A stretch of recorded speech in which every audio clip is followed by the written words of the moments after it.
Before you ever even amplify your content on Pinterest, you need one thing to succeed. That one thing is going to be what sets you apart from your competitors on every platform, from Pinterest to Instagram, TikTok to your newsletter, your website, YouTube. I can go on. It doesn't matter where you show up, anywhere on the internet. This one thing is going to be what sets you apart. And that one thing, my friend, is content. So in today's video, we're going to talk about why you need content and what makes a piece of content good enough for people to get their credit card out. They're going to stumble on back out to their car or to the pantry or to their bedroom and get their wallet out and give you their money. And I have a really great example, not only of mine, but of someone else on the internet that I happened to stumble upon when I was doing my research for this video. Now, before we dive into that one thing being content, let's define what content actually is, because a lot of people actually look at content as only blog posts or YouTube videos. And that's simply not true. So to me, content is pretty much anything that you publish and put on the internet for your audience to consume. Anything from digital and paid products that you ship from your home to free opt-ins, case studies that you produce, of course, your blog and YouTube content, and your social media content. If you're putting it on the internet, it is content for your people to consume. Hell, even your terms of service and privacy policies could be content for just the right person. However, we're not promoting those, but we are going to promote everything else.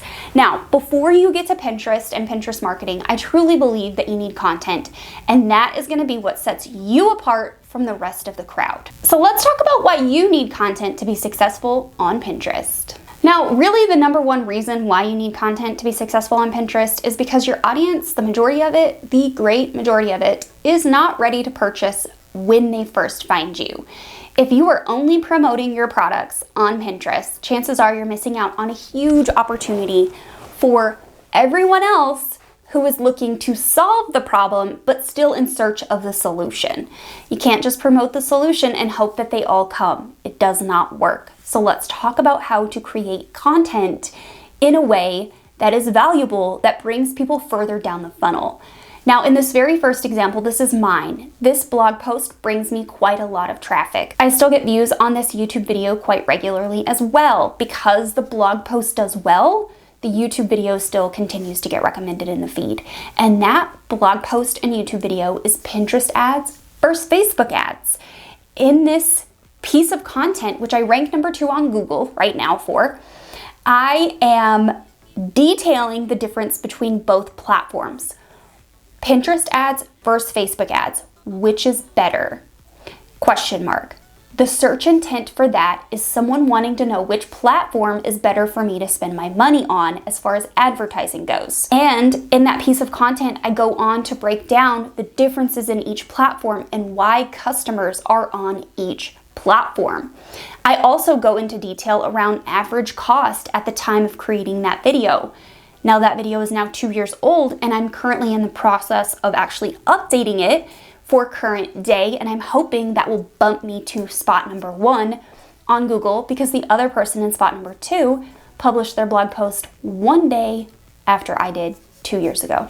So once that piece of content is actually updated, I'm hoping to knock her out of spot number 1 and take over King of the Castle for that search bar. Or for that search term, I should say.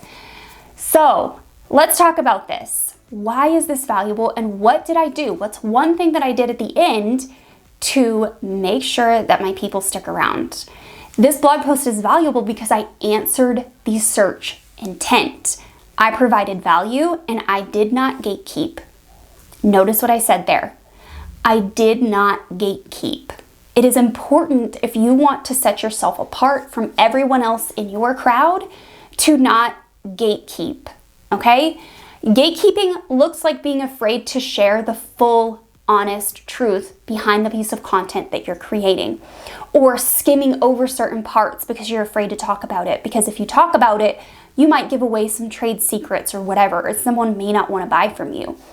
That's simply a limited mindset that you need to just take out and throw in the garbage, all right? So we're not gatekeeping and we are giving full value. We are teaching people what we know and we're leading them to water. which is my next point. At the end of this blog post, as you can see, I have a couple calls to action. One of them is I skim over it. It's there for people who are at the end, who have consumed this content and they're like, chef's kiss, I want to learn from this woman. How do I do that? The first call to action is my membership. It's very small. It's right there at the end of the blog post in text. Join my membership where I can help you one-on-one with your Pinterest ads. Or call to action number 2, if you're not quite ready to get out your credit card, here's my free email list. You paid nothing except for exchanging your email address for an ads strategy guide, okay? So this is how I'm selling in my business. I don't always sell products, but I always sell something. And even in your free content, you can sell more free content, okay? So I have led people through, I've given them value, and I've given them their very next step. What is that? Either join my membership or join my email list. Either one, whichever is the next best place for you, let's see each other in that place. Okay, now, how do you get started creating content on your own website or platform that people actually want to read and take action on? Great question. Let's dive in. The very first thing we're going to do is actually to provide value and answer the question that people put in the search bar. You want to make sure you're answering search intent and not glossing over it. Google knows if you're doing the answering of the search, and they will feature you and rank you at the top of their search or on top of YouTube feed, whatever it is, when you're answering search intent. Now, this is very much this part of the video, this section of the video is talking about creating long-form content on your own website or your YouTube channel. However, the rest of it, the social media piece, can come in later. Let's just focus on creating content on your own website, on your own platform. Now, if you're wondering how you could do the same thing that I did with the Pinterest ads versus Facebook ads piece of content, well, then I would ask you to go talk to your community, ask them questions. What are they looking for? What are their pain points? Why did they choose to follow you? And you can also go to the search bar and type in those search terms that you're talking to your community about or that you know your community always asks. I always get questions. Are Pinterest ads a good place to spend money? Oftentimes I will send people to that blog post if they're like, hey, I'm spending money on Facebook, but I'm thinking about Pinterest. I will send them that blog post and say, hey, read this and then let's chat. So I would encourage you not only to talk to your community, but to also do some searching on your own.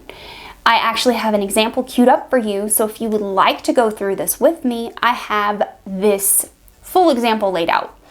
When I was researching for this video, I wanted to come to you with a problem that a lot of us have actually gone through, including myself. Let's pretend, we're gonna put our pretend hats on. Let's pretend that we are parents of a newborn and they are 4 months old and they are not sleeping. They've hit that 4-month sleep regression. If you are a parent, you probably are aware of the 4-month sleep regression. It's something normal and natural that happens, but we're sleepless, we're tired, we've been breastfeeding, we've been bottle feeding, we've been, wandering around watching Netflix at 3 a.m. in the morning because there's nothing else to do. So we go to Google, and this is where I want you to go to Google too. We go to Google and we type in baby sleep tips for months, and we hit enter. Go type that in if you want to follow along. And this is what we find. At the very top of search, we find one blog post that promises the sun and the moon when it comes to conquering the 4-month sleep regression. And what do we find there? I'm going to pop up the search result on the screen. I'm going to pop up the blog post on the screen so you can actually see it as I'm talking about it. We find here a blog post detailing the reasons why a baby might be regressing sleep at 4 months old. Things that we can do, including routines, sleep schedules, all sorts of little tips that might be helpful. But it doesn't quite get me a rock hard solution that I can whip out my credit card for and say, hey, take my money, I'm tired. No, it doesn't quite do that. So we're back to the drawing board. We hit the back button on Google and we go back to our search results and we find solution number 2.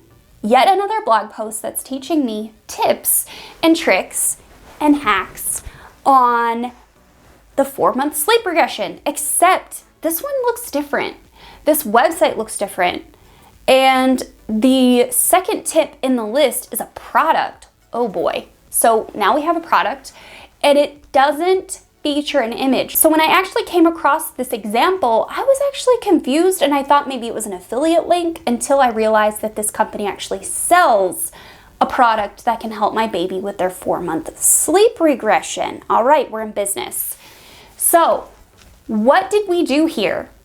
Not only did this brand feature a value piece of content on their website teaching you exactly how to manage 4-month sleep regression, but they're also offering a product for sale. And it's very affordable at the low price of $36.99.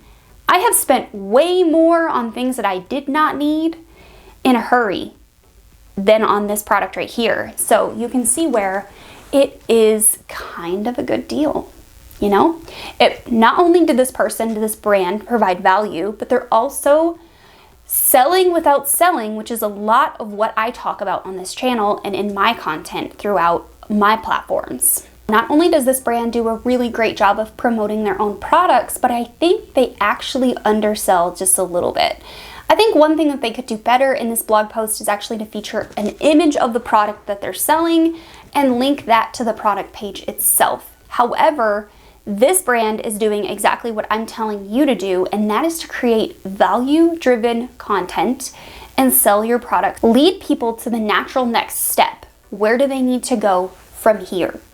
From point A to point B, light the path for them. The thing that you really need is content. The thing that's going to set you apart from your competitors on other platforms doing the same thing that you're doing is value-driven content. If you're watching this video and you're like, oh, well, I'm a service provider like you, Heather. Well, I'm creating content right now. If you're new and you have no website and you have no platform and you're wondering what could I possibly create?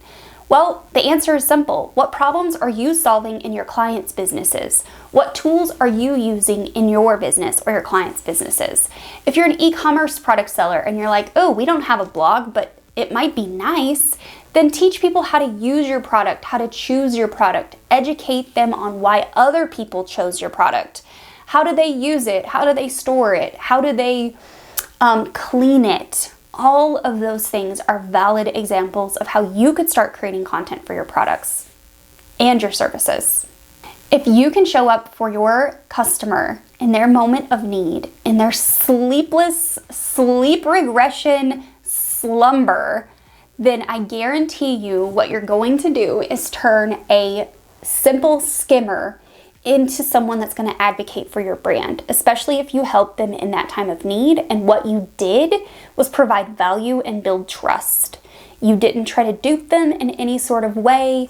There were no hacks. There's no fast action here. You gave them the meat and potatoes and you let them decide for themselves. Those people, they will advocate for you. So if you've gotten this far and you're wondering just how you can start to do this for your own brand, I would encourage you to head on over and watch my SEO video for Google. Not only will this video teach you how to find keywords that you can rank for, but keywords that your audience is searching for, and then you can start to create content around each of those keywords. Head on over there and watch that video, and I will see you over there.